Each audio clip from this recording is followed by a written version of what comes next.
Shakespearean tragedies are characterized by descriptions of ill omens, omens, ill omens or bad omens, like signs from the nature, such as the hooting of an owl during daytime or eclipses, which forebode something evil that is to come in the near future. Usually, every Shakespearean tragedy will have some form of an ill omen that is observed by the characters. Now, in the next few lines, in Act 1, Scene 2, from 100 onwards, you can see that Gloucester observes certain bad omens in and around him, which he feels to be harbingers of an evil that is to come in the future. Now, why does he think about bad omens? Because he has never expected his legitimate son Edgar to behave in the way the letter describes. So, he tries to find an alibi, he tries to find an analogy for evil in Edgar by observing the signs of nature.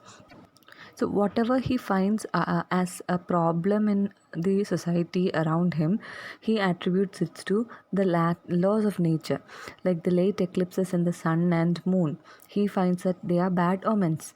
Then he finds what happens around him. Love cools, friendship falls off, brothers divide, mutinies happen in cities, there is discord in countries, treason in palaces and courts, and the bond between the son and the father has been cracked.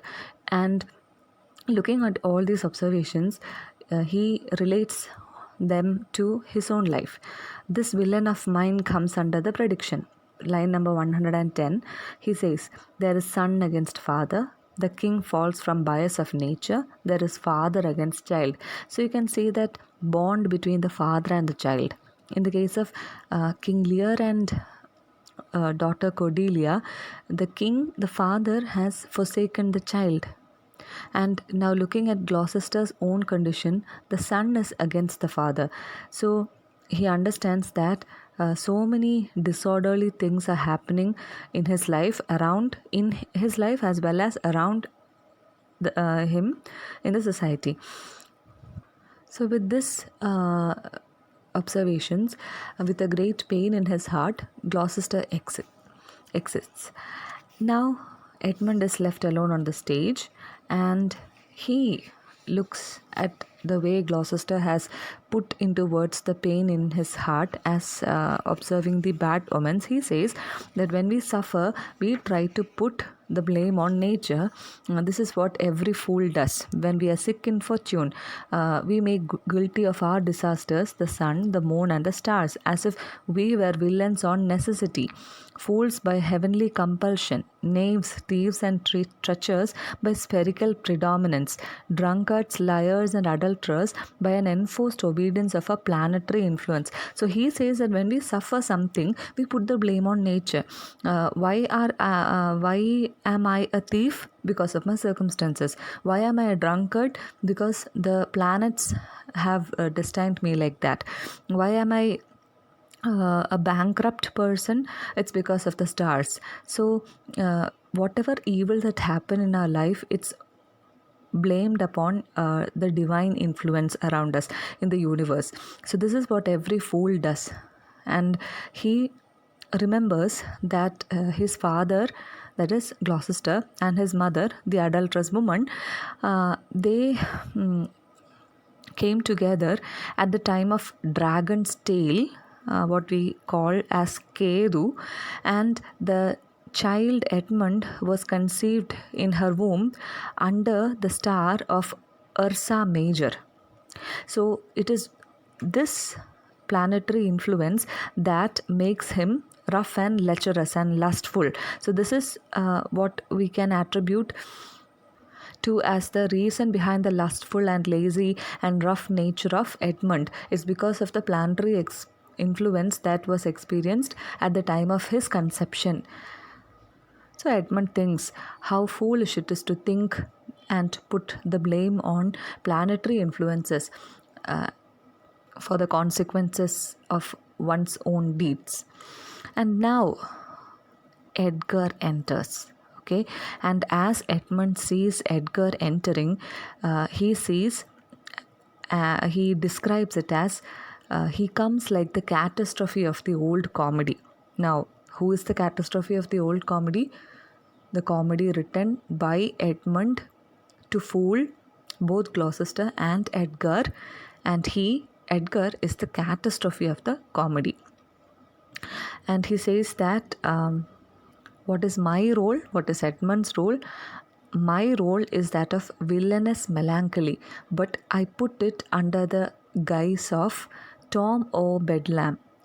I put my villainous melancholy under the costume of the early British poor beggar called Tom O. Bedlam. Anyway, after this self aside, he looks at Edgar and he just sings as if he is casually walking here and there, as if nothing has happened. And now he talks to Edgar.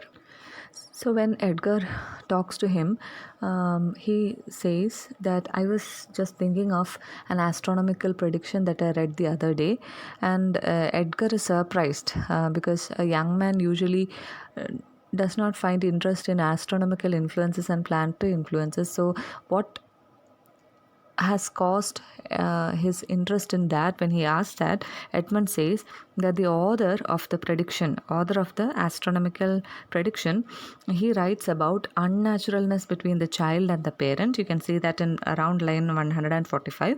Death, dearth, dissolutions of ancient amities, divisions in state, menaces and maledictions against king and nobles, needless diffidences, banishment of friends, dissipation of cohorts, nuptial breaches, etc. So what he means is that just like the astronomer has predicted, I can see that all these things are coming true. So Edgar is wondering because he has not seen Edmund to be so studious and interested in astronomy and all. But then Edmund changes the topic and brings Edgar into his trap. So he asks, Edgar, when did you see father last? So Edgar says, I saw him the previous night. So Edmund asks again, was there any problem between the two of you? Did you part in good terms? Did you find any sort of displeasure in him? Edgar says that no, we were really happy with each other. In fact, it is only 2 hours since I met him. So Edmund puts the bait, B-A-I-T, bait, to catch Edgar.